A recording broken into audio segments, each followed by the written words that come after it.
사도행전 21장 27절입니다.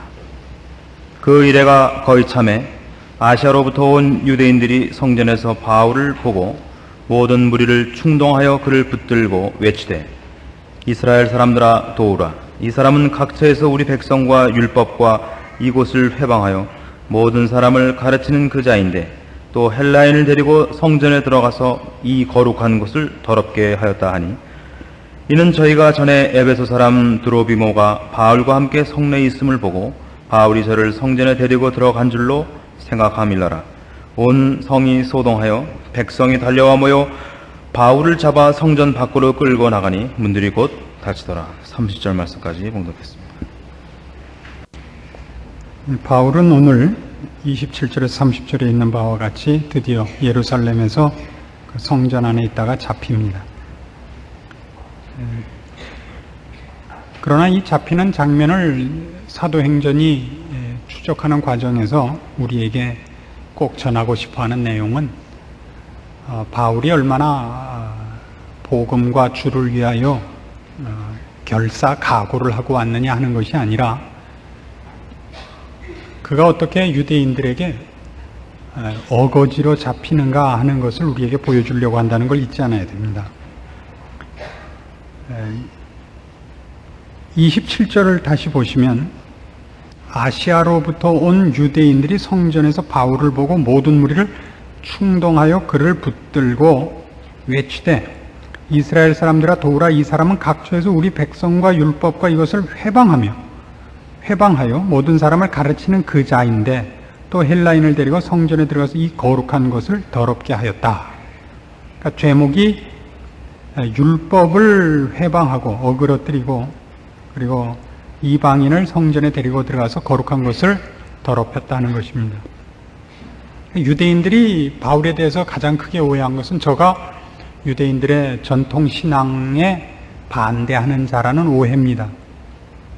그런데 그 오해를 사지 않기 위해서 바울이 야고보의 충고를 받아들여서 지금 결례를 행하고 있는 중이고, 그래서 성전 안에 있는 중인데 잡혀가는 겁니다. 29절에 보면 이는 저희가 전에 에베소 사람 드로비모가 바울과 함께 성내에 있음을 보고 바울이 저를 성전에 데리고 들어간 줄로 생각함일러라 라고 얘기한 바와 같이 이방인을 데리고 성전에 들어간 적이 없었던 것을 이 사도행전을 기록한 누가가 분명히 하고 있습니다. 즉 사도행전에서 바울이 잡히는 장면에서 성경이 하고 싶은 얘기는 뭐냐면 이 세상 사람들이 예수를 믿는 사람들에 대해 어떻게 본능적으로 적대적인가 하는 것을 가르치려고 하는 것입니다.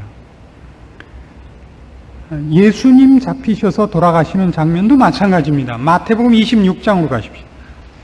마태복음 26장 59절입니다.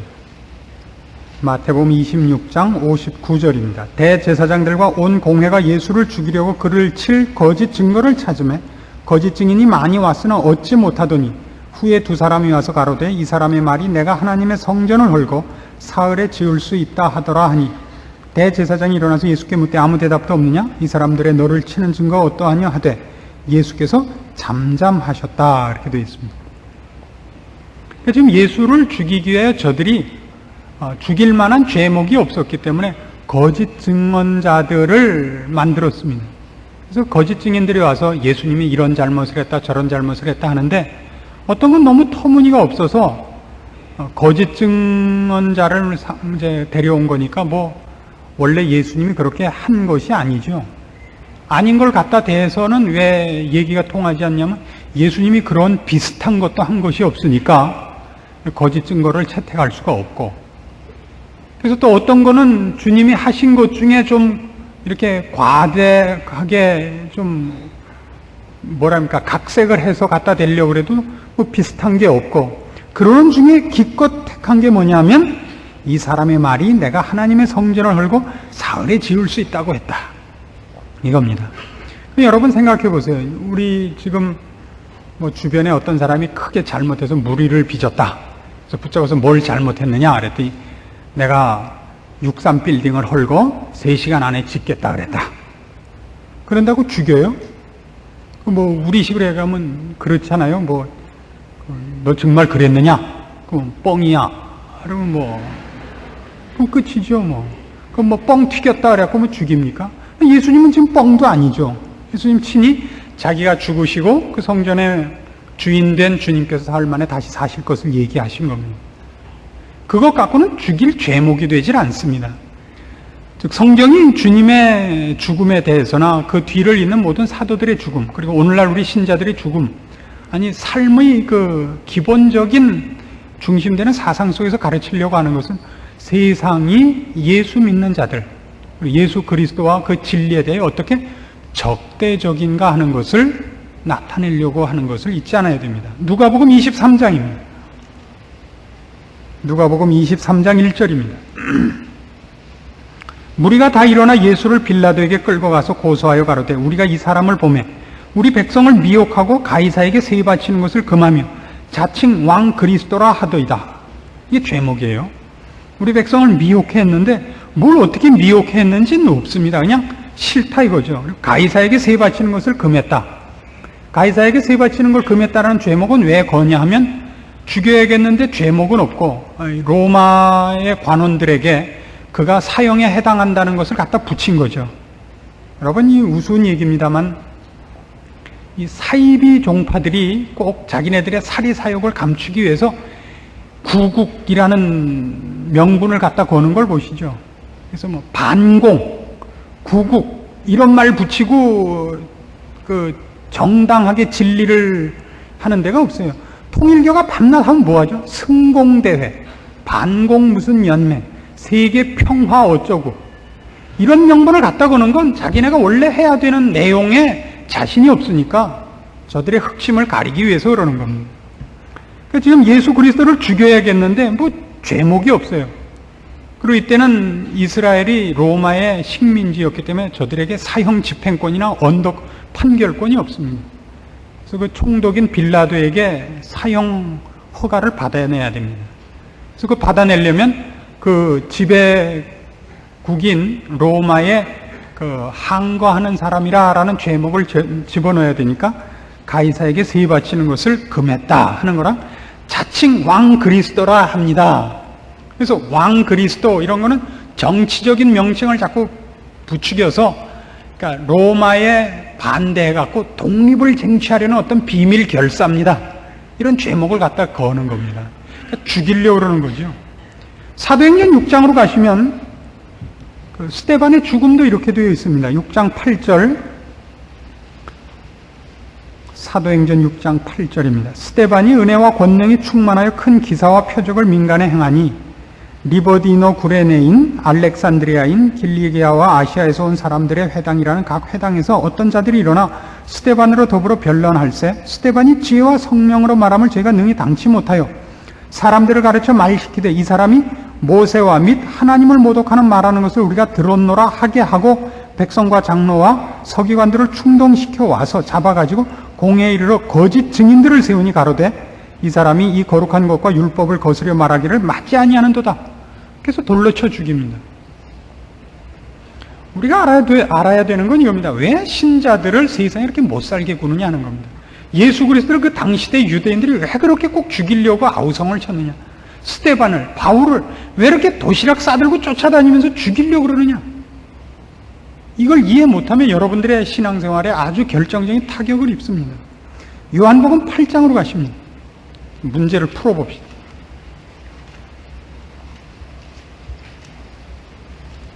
(42절입니다) 요한복음 8장 42절입니다. 예수께서 가라사대 하나님이 너희 아버지였으면 너희가 나를 사랑하였으리니 이는 내가 하나님께로 나서 왔습니다. 나는 스스로 온 것이 아니요 아버지께서 나를 보내신 것이니라.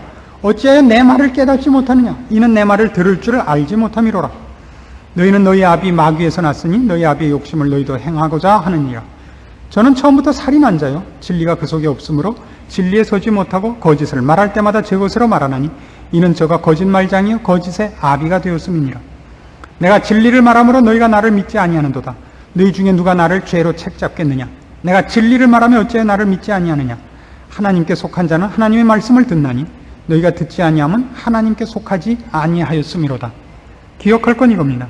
세상은 진리를 원치 않습니다.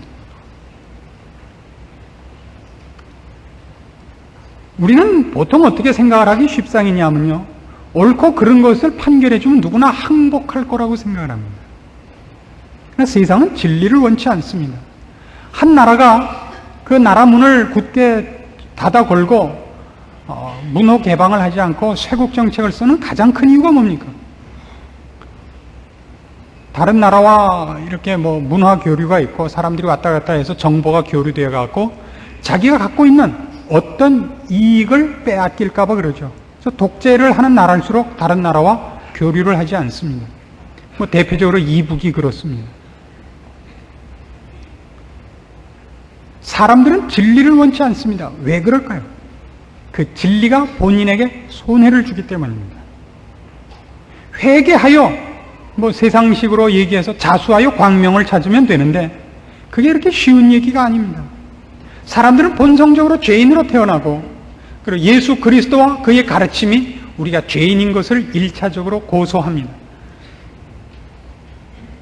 회개하라고 지적하는 것인데 회개하기 이전에 그 지적과 고소가 아픕니다. 우리가 죄인인 것을 인정해야 된다는 건 얼마나 쓰라린 것인지 모릅니다. 요한복음 5장으로 가보십시오. 조금 더 확대해 보십시오. 39절입니다. 요한복음 5장 39절. 너희가 성경에서 영생을 얻는 줄 생각하고 성경을 상고하거니와 이 성경이 곧 내게 대하여 증거하는 것이로다. 그러나 너희가 영생을 얻기 위하여 내게 오기를 원하지 아니하는도다. 나는 사람에게 영광을 취하지 아니하노라. 다만 하나님을 사랑하는 것이 너희 속에 없음을 알았노라. 기억할 건 이겁니다. 유대인들에게 있어서 성경마저도 그 성경을 읽어서 진리로 가는 것, 즉 성경 안에 있는 영생을 얻는 방법으로 죽게 가는 것이 아니라 성경을 내가 이만큼 알고 있다로 자기 자랑을 하는 것으로밖에 쓰지 않았다는 겁니다. 제대로 성경을 알고 성경의 내용에 항복을 했다면 주를 영접하고 주 앞에 가서 무릎을 꿇어야죠. 그렇게 안 된 이유가 뭐라고요? 스스로의 영광을 취하기 때문입니다. 하나님의 영광을 취하지 않습니다. 세상은 천국을 원하지 않습니다. 말로는 세계 평화를 외치죠.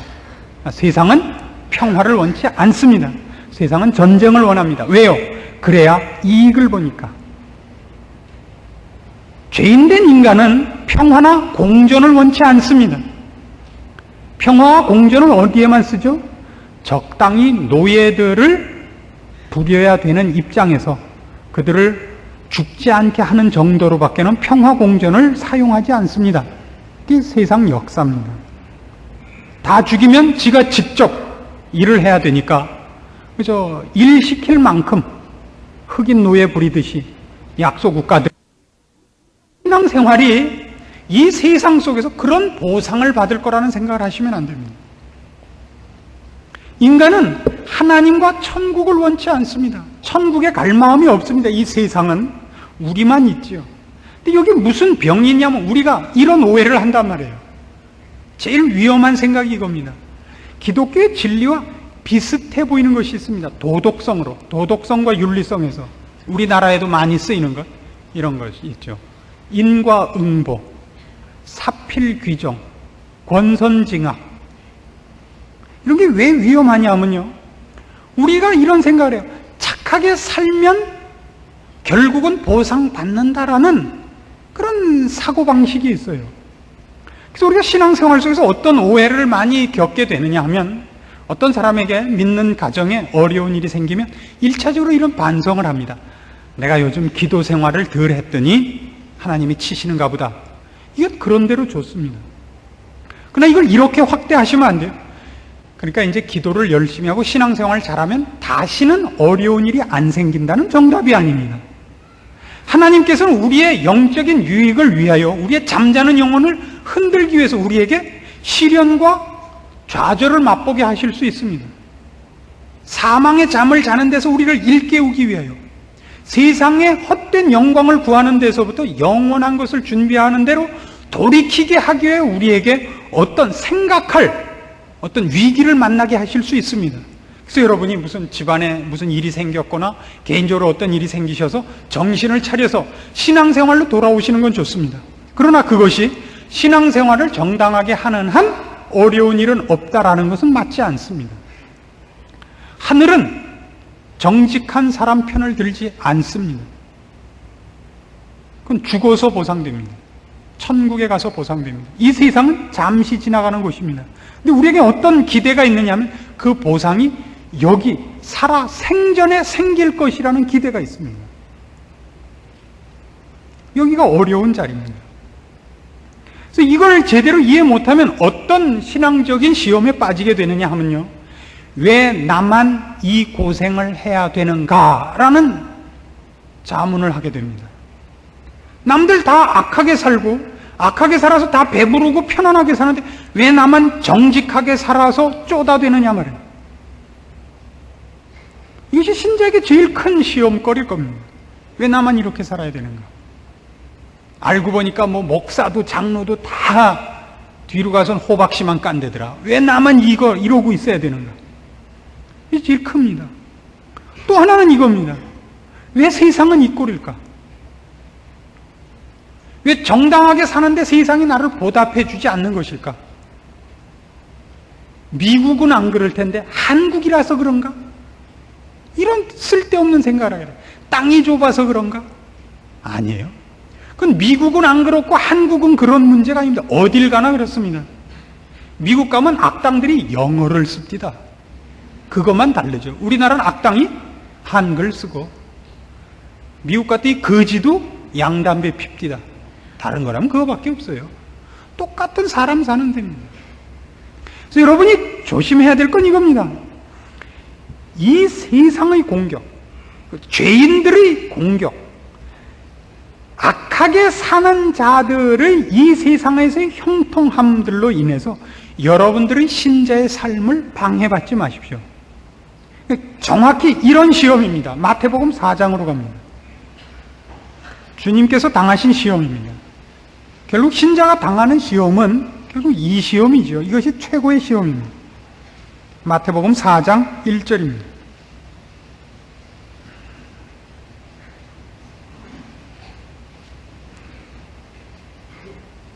그때 예수께서 성령에게 이끌려 마귀에게 시험을 받으러 광야로 가사 40일을 밤낮으로 금식하신 후에 죽이신지라. 시험하는 자가 예수께 나와서 가로되 네가 만일 하나님의 아들이거든 명하여 이 돌들이 떡덩이가 되게 하라. 5절 갑니다. 이에 마귀가 예수를 거룩한 성으로 데려다가 성전 꼭대기에 세우고 가로되 네가 만일 하나님의 아들이거든 뛰어내리라. 8절 갑니다. 마귀가 또 그를 데리고 지극히 높은 산으로 가서 천하 만국과 그 영광을 보여 가로되 만일 내게 엎드려 경배하면 이 모든 것을 네게 주리라. 이 세 가지 시험을 보십시오. 종종 이 세 가지 시험은 조금 그 핀트가 틀리곤 합니다. 얼핏 보면 시험은 결국 배고픈 것, 그 다음에 명예, 혹은 안전보장, 그 다음에는 권세, 이런 것으로 온다. 이렇게 생각하기 쉽습니다. 그렇죠?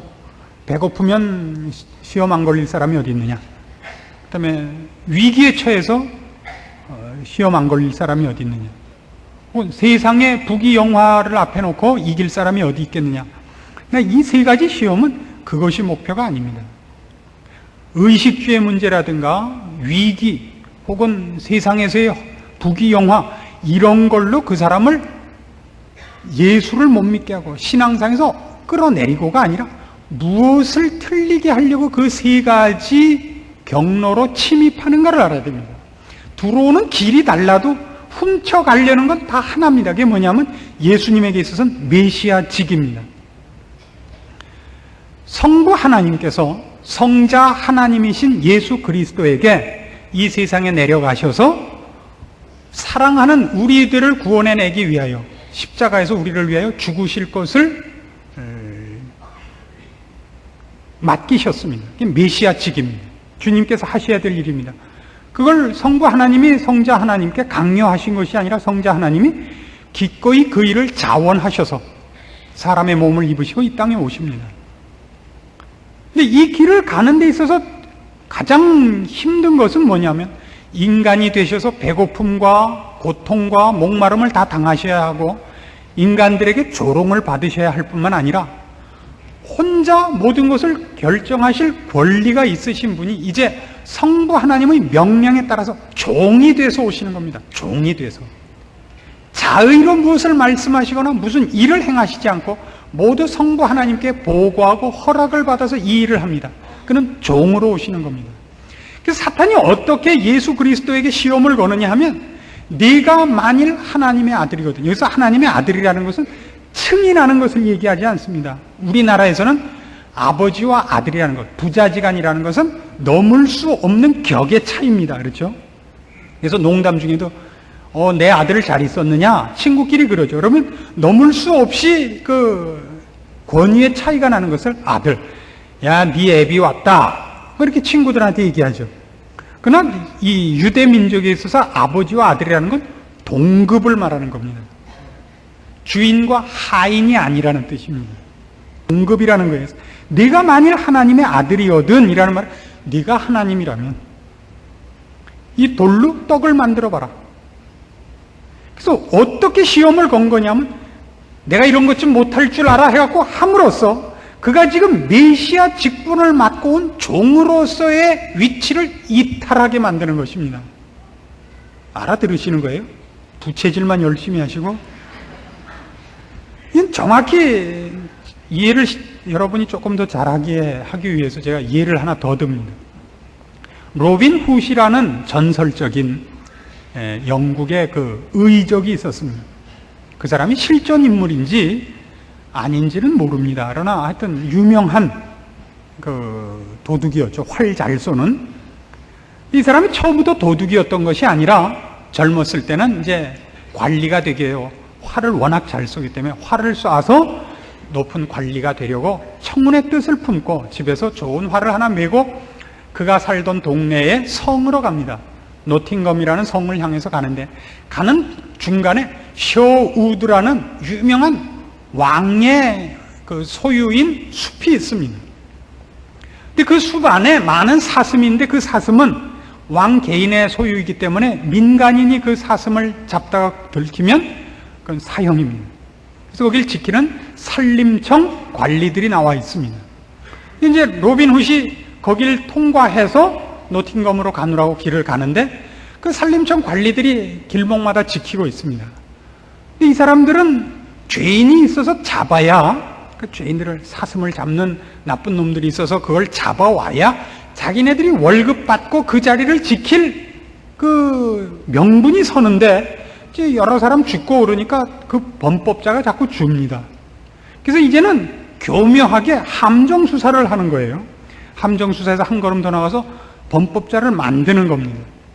그래서 어떻게 로빈 훗을 약을 올리냐 하면, 촌뜨기가 활 하나 멋있는 거 찾네, 저 활 당길 줄이나 알까? 라고 빈정거립니다. 그러니까 로빈 훗이 워낙 활을 잘 쏘니까, 뭐? 활줄을 당길 줄이나 아냐고? 못 믿겠거든 아무든지 시합을 하자고. 그러니까 지면 어떡할래? 지면 내 모가지를 내놓겠어. 정말? 정말이요. 그래서 이제 시합을 하게 됩니다. 그러니까 이 산림청 관리가 나와서 그럽니다. 저 숲 까마득히 보이는 저기 있는 사슴 보이나? 보입니다. 저거 맞출 수 있겠나? 맞출 수 있습니다. 맞추면 어떡하지? 맞추면 내가 100냥을 주지. 그 대신 못 맞추면 모가지를 내놓겠나? 좋습니다.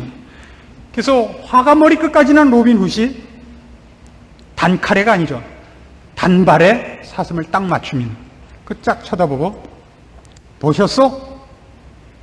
산림청 관리가 징그럽게 웃으면서 그러죠. 자네가 지금 쏜 게 뭔지 아나?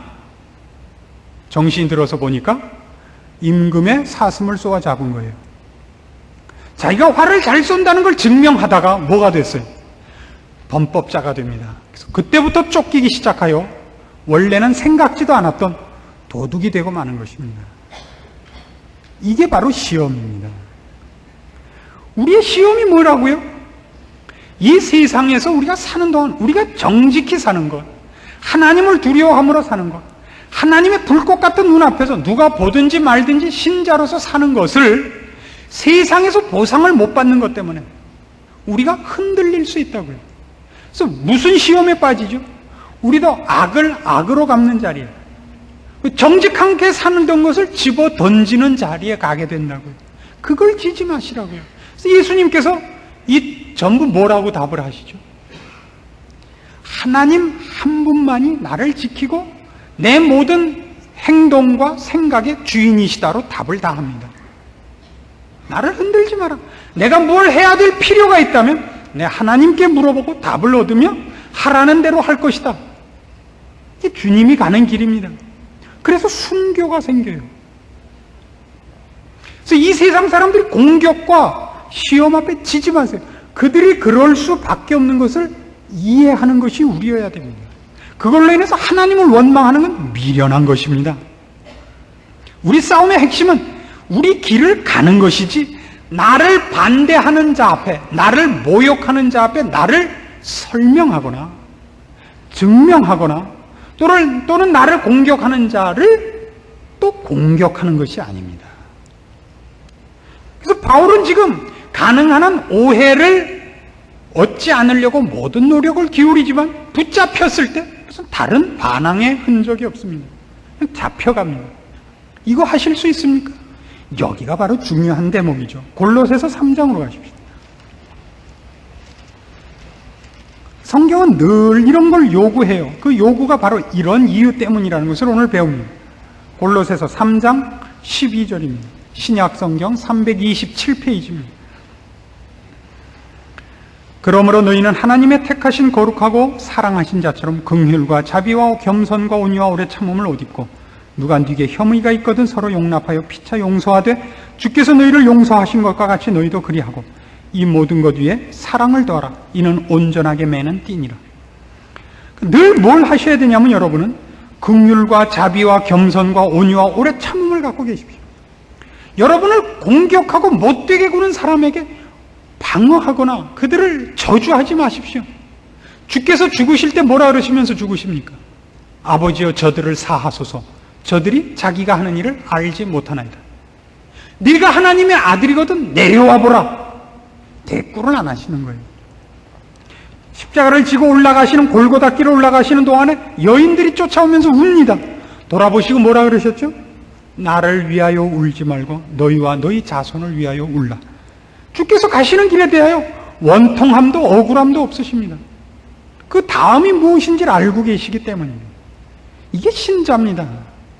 신앙생활의 어려움은 바로 여기에 있습니다. 여러분들이 가는 길을 아무도 알아주지 않을지 모릅니다. 세상에서 보상을 받지 못할 것입니다. 나만 왜 정직하게 살아야 되는가라고 한탄하는 일이 생길 것입니다. 여러분 아내나 남편이나 부모나 자식이 알아주지 못할지도 모릅니다. 그 길을 가는 것이 신자의 정당한 길입니다. 마땅한 책임입니다. 이 길을 못 가게 만드는 것이 세상의 목표입니다. 어떻게 해서든지 걸어가지고 우리를 거기에 항거하고 이게 가만히 있으니까 누굴 벨도 없는 줄 알아 하게 만든단 말이죠. 우리를 이게 뭐 누굴 병신으로 알아 이러게 만든다고요. 거기에 지지 마십시오.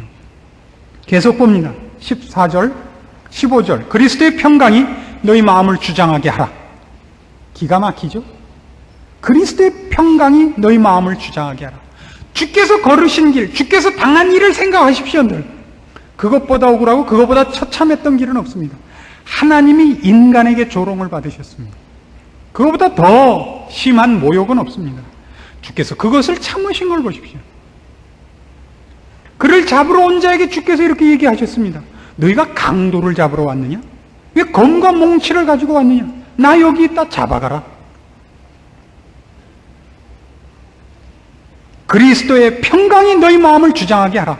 평강을 위하여 너희가 한 몸으로 부르심을 받았느니 또한 너희는 감사하는 자가 되라.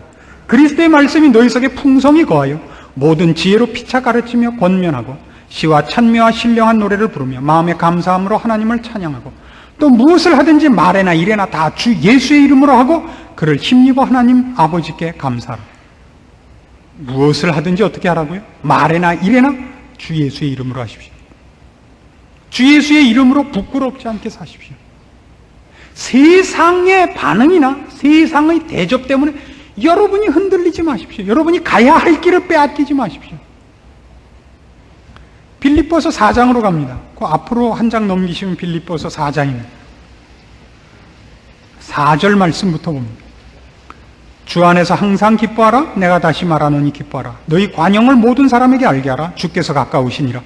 아무것도 염려하지 말고 오직 모든 일에 기도와 간구로 너희 구할 것을 감사함으로 하나님께 아뢰라. 그리하면 모든 지각에 뛰어난 하나님의 평강이 그리스도 예수 안에서 너희 마음과 생각을 지키시리라. 정말로 형제들아, 무엇에든지 참되며 무엇에든지 경건하며 무엇에든지 오르며 무엇에든지 정결하며 무엇에든지 사랑할 만하며 무엇에든지 칭찬할 만하며 무슨 덕이 있든지 무슨 기림이 있든지 이것들을 생각하라. 이걸 지금 로마 감옥에 붙잡혀 가서 이 글을 쓰는 겁니다. 바울이요. 이렇게 억울하게 붙잡혀 가서 갖은 악형을 당하고 고생 속에 있으면서 이런 글을 씁니다. 주 안에서 항상 기뻐하라. 내가 다시 말하노니 기뻐하라. 정말로 형제들아, 무엇에든지 참되며 무엇에든지 억울한 일을 당했을 때나 사기를 당했을 때나 조롱을 받을 때 참되며 무엇에든지 정결하며 무엇에든지 사랑할 만하며 무엇에든지 칭찬할 만하며 무슨 덕이 있든지 무슨 기림이 있든지 정당한 신자의 길을 걷는 이 싸움을 해야 됩니다. 우리가 걷는 길을 지켜보는 이가 있고 우리가 그걸 영원한 나라에서 보상을 받을 것입니다. 이것이 신자의 신앙 현실이요 싸움입니다. 이걸 이 세상에서 보상을 받을 거라고 생각하면 여러분은 시험이 됩니다. 목사도 알아주지 않더라. 목사 앞에서 신앙생활 하지 마시고 하나님 앞에서 하십시오. 교회에 갔더니 뭐 이러고 저러고 그러더라. 교회 갔더니 뭐 허름하게 입고 갔더니 아무도 안 알아주더라. 그것 때문에 여러분이 걸어야 하는 신앙생활을 흔들리지 마십시오. 잘 입고 와도 어차피 제가 알아주지 않습니다. 걱정하지 마십시오. 높은 사람이 왔더니 뭐 반가워하더라. 뭘 반가워해요? 높은 사람은 골치 아파요. 여러분 스스로가 자격지심을 갖지 마십시오. 세상과 세상 사람들의 평가와 그 입에 오르내리는 말로 인하여 여러분이 흔들리지 마십시오. 여러분 신앙이 어리석어서 그런 겁니다. 남들이 이러더라 저러더라 그런 말 할 거 뭐 있어요? 여러분이 가야 할 신앙은 하나님 앞에서 여러분 스스로가 책임지고 여러분 스스로 결정할 일이지 누가 옆에서 박수 치느냐 침 뱉느냐와는 아무 상관이 없는 겁니다. 이 싸움에 이기십시오. 이것이 사도 바울의 잡힘입니다. 그의 잡힘입니다. 뭐 이렇게 장렬하고 뭐 장엄하고 그렇지 않습니다. 그냥 이렇게 쓱 잡혀갑니다. 소매치기 잡혀가듯이. 그러나 어느 곳에서나 그는 참되고 정결하고 사랑할 만하며 칭찬받을 만하게 삽니다. 어느 곳에서는 그의 환경이 좋든지 나쁘든지 알아주든지 알아주지 않든지 어떤 사람이 더 대접을 받든지 자기가 한 일이 어떻게 오해를 받든지 이런 것과 상관이 없습니다. 이것이 신앙생활입니다. 여러분의 신앙생활이 바로 이런 식의 보답, 이 세상에서 사람 앞에 보답받고 세상을 사는 길에 형통한 것으로 되는 방법이 되지 않기 위하여 더 고급한 신앙, 성경이 요구하는 자리에 가기 위하여 이런 말씀들이 여러분을 장악하도록 해야 됩니다. 여러분의 신앙이 결국 여러분이 이 세상을 편하게 살려고 하는 것인지 말씀대로 하나님께서 요구하는 신앙을 살려고 하는 것인지 물어보셔야 되고 성경이 요구하는데 여러분을 항복시키셔야 됩니다. 다른 사람 손가락질하지 마시고 세상과 다른 사람에게 화풀이하지 마십시오. 각자의 신앙은 각자가 책임질 뿐입니다. 기도하십시다. 하나님 아버지 은혜를 감사합니다. 우리를 예수 믿게 하시고 이렇게 때를 따라 말씀을 주시니 감사합니다. 주께서 원하시는 것, 요구하시는 것, 어떻게 살아야 하는가 분명히 성경에 기록되어 있습니다. 여기에 우리가 우리의 미련한 생각을 보태거나 게으르고 완악한 생각으로 이 말씀들을 애써 외면하고 주 앞에 말도 안 되는 핑계를 대고 세상에 타협하여 살지 않도록 도와주시옵소서. 주께서 주신 말씀이 우리의 영혼과 골수를 찔러 쪼개요 주께서 요구하신 대로 우리를 변화시키고 항복하고 결심하고 일어서 걸어가도록까지 우리의 마음을 지키시사 주 앞에 서는 그날까지 성실히 신앙의 길을 걷도록 하는 힘이 되게 하시옵소서. 세상이 우리를 공격하거든 주를 한 번 더 찾게 하시고 세상에 우리에게 침을 뱉거든 한 번 더 주의 손길을 요구하는 참된 신자의 위로를 바라는 자로서 그리고 우리 앞에 마땅히 우리가 져야 될 짐을 외면하지 않고 가는 것으로서 우리의 인생을 주 앞에 바치게 하시옵소서. 예수님의 이름으로 기도합니다. 아멘.